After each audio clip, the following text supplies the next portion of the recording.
Welcome to the Bike Lane, friends. 6:30 on a Monday night or whenever you're watching this in replay form. Glad to have you. My name's Tom. The Bike Lane, where we talk about all things pedal-powered, typically two wheels, but three wheels is possible too.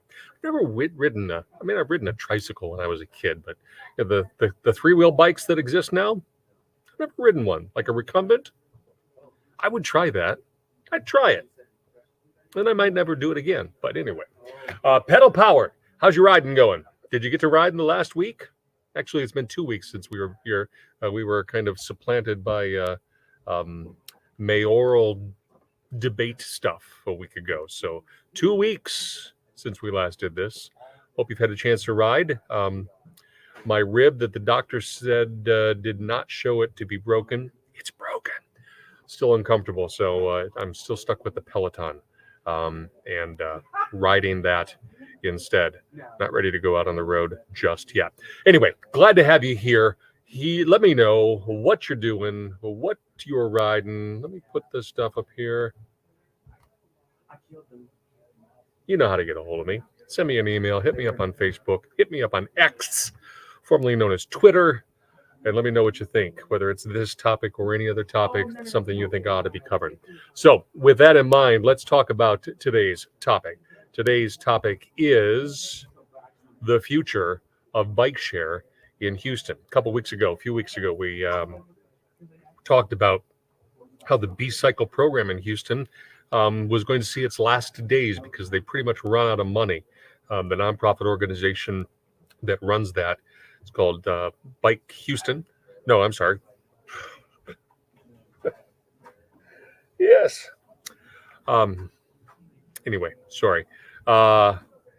Basically ran out of public monies and there was no corporate sponsorship and there just was not enough money to go around to keep the fleet on. So they said a couple months, we're going to have to roll them all up and take them off the road. So we covered that story.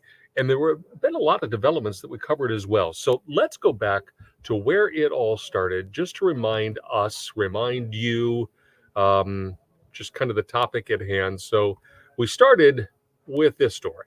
This problem was not completely unexpected. In May, BCycle had to raise prices and reduce the number of stations trying to deal with the cash crunch. Several months later, it was not enough. What it would take to make this program sustainable is $7,500 per station per year. James Lamas is on the board of Houston Bike Share, which is the nonprofit that runs the BCycle program for the city of Houston. He co-authored a weekend op-ed that warns there's a plan to shutter the program in the coming months because there's not enough money to pay all the bills. For users, it's a disappointing loss of opportunity. I feel like, it would be a disservice. You know, like I said, it's just as effective as the Metro. I don't own a bike myself, so having this option available has been nice. Started in 2012 with a small selection of bikes and stations, BCycle has grown dramatically with now 150 available stations across the city in both popular, well-traveled areas as well as underserved communities to help people get around. Despite a ridership averaging 250,000 rides a year, those rental fees only cover about 60% of operating costs, while grants and dwindling sponsorships struggle to make up the rest. In many cities, that last piece is a huge part of survival. We retained one of the top sports marketing companies that landed some of those deals, but they were unable to achieve that for us here in Houston. And so, even if this fleet of bikes is taken off the road, I'm told if the money is found, they could be brought back and put back on the road in fairly short order. If you'd like. All right, so that's where we were. That's the plan. Get rid of the BCycles because there's not enough money. Part of that deal was that in January, Metro said, you know what? We've been giving you some money. We're going to take some time to study this. We're going to take a little bit of time, and then we'll figure out, whether we think bike share is something we want to be investing in. Literally days later, a committee meeting for Metro said, yes, indeed, they wanted to get into the bike share business. So we followed up with this story. Metro's light rail system may be the most flashy of the public transport pieces, with 3 lines across more than 22 miles. But with various bus services, transit centers, and commuter lanes, the agency helps move millions of people. Rideshare bicycles like the BCycle system may be the next piece. As the regional bicycle infrastructure continues to expand, the integration between cycling and transit will be critical to Metro growing and expanding ridership. In January, Metro said it would spend several months to study whether to help fund BCycle or start its own rideshare. This recent committee meeting recommended a 5-year, $10.6 million pilot program to field Metro's own fleet of electric-assisted rideshare bicycles, starting with a modest footprint with up to 100 stations and 700 bikes by the end. The intent is to connect the whole Metro system. A trip may start with a person riding a bike, connecting to bus, connecting to rail, connecting to curb, and that's what we're trying to build here going forward. And I'm here in support. Hopefully Metro can work something out in regarding taking over the BCycle stations. Despite encouragement from Houston City Council member Robert Gallegos to build off the existing BCycle infrastructure and popularity, Metro says the bikes are old and the stations misplaced with the agency's plans. Grafting the current operation and technology and asset base was really out of line with where we want to go.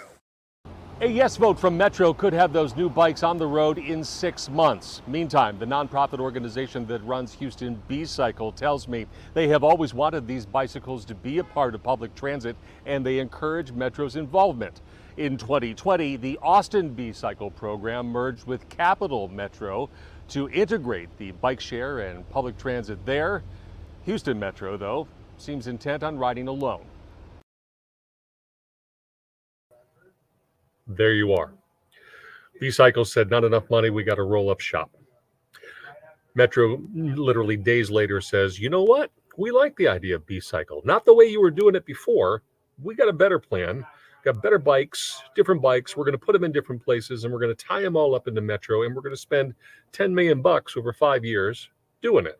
So, for people who use this, and you heard the story, 250,000 people a year are using these bike shares. So where does that leave us?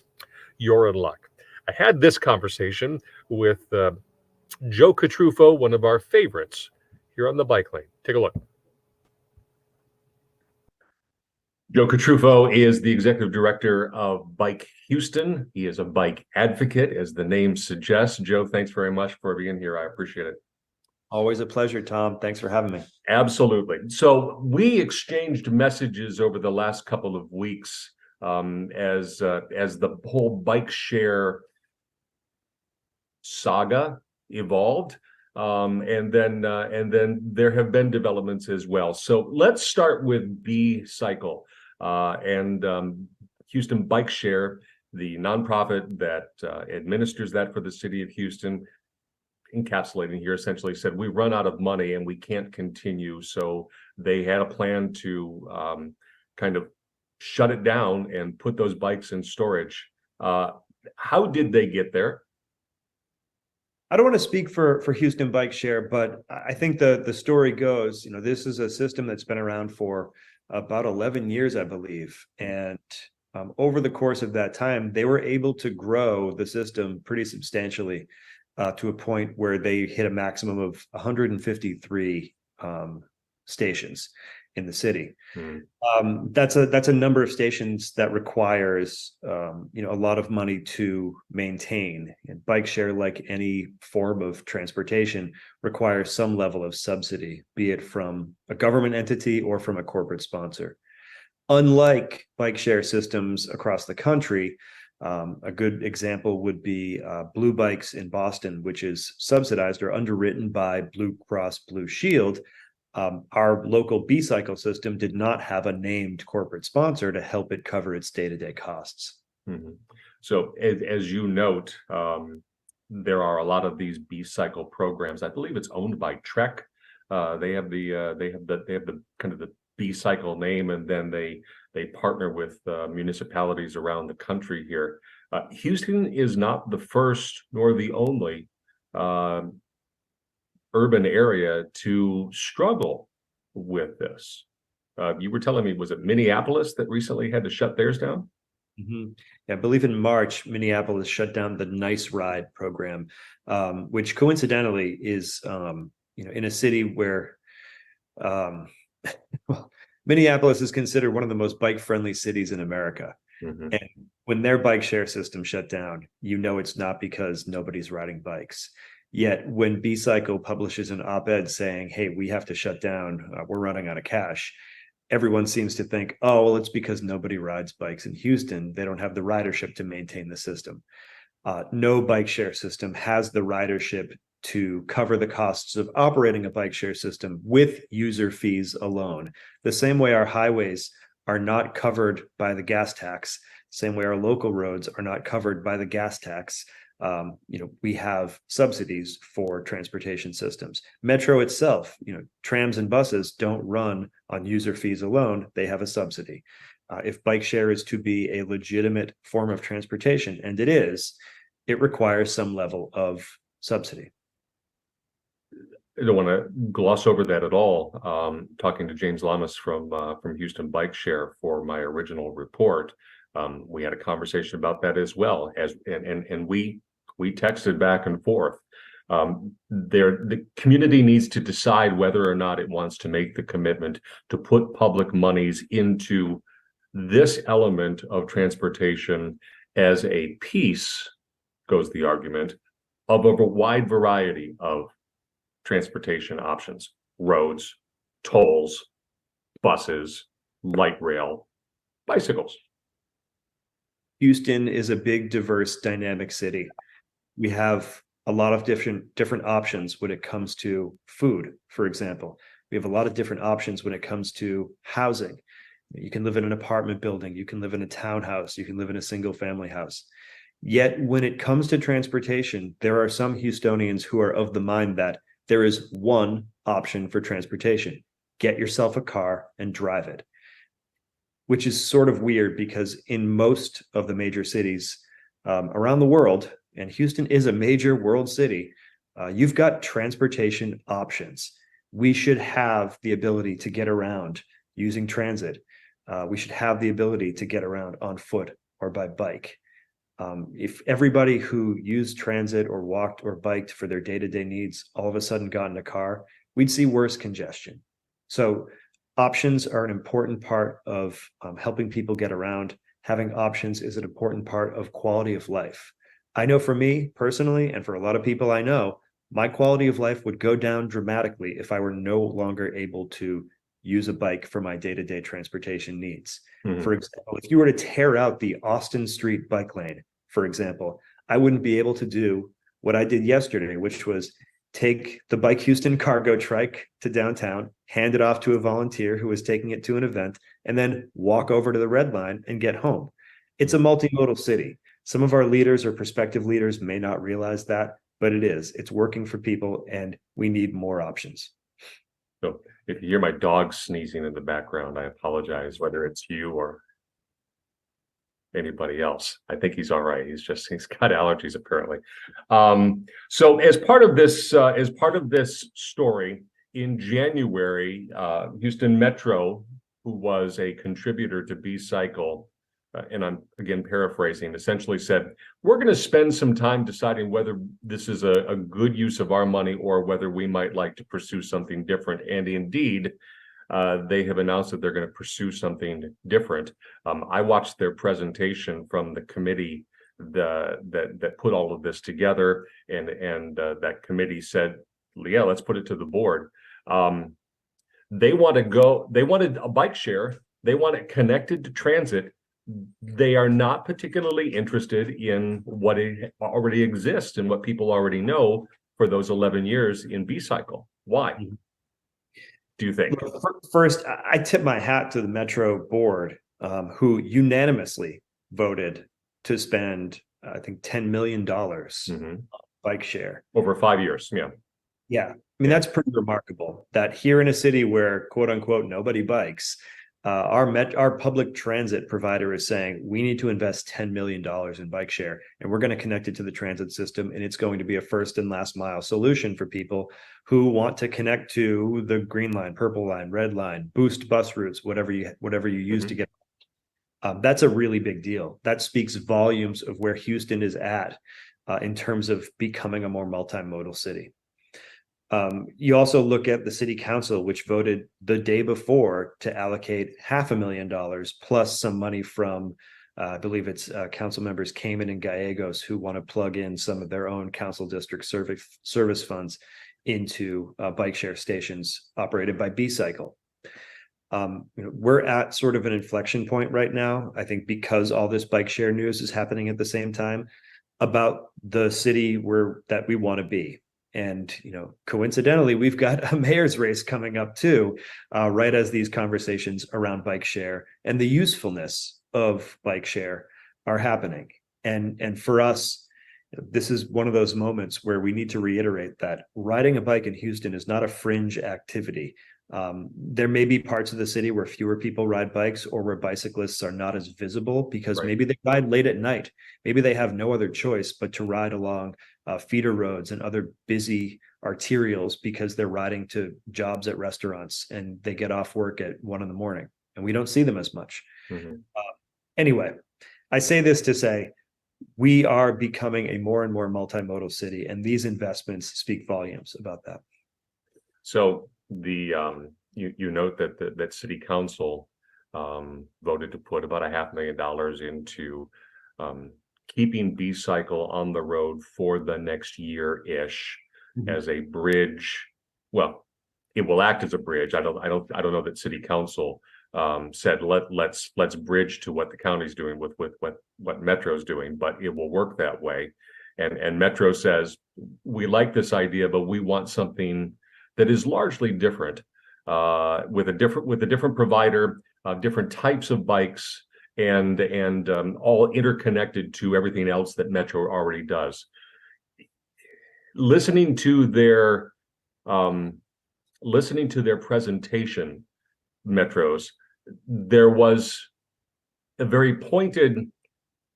We can't say these two can coexist, but what they're doing is completely different than what we want to do, and we're not really interested in trying to mesh the two. Is this, do you think, just natural growth of this idea? Because in Austin, they did indeed merge the two ideas.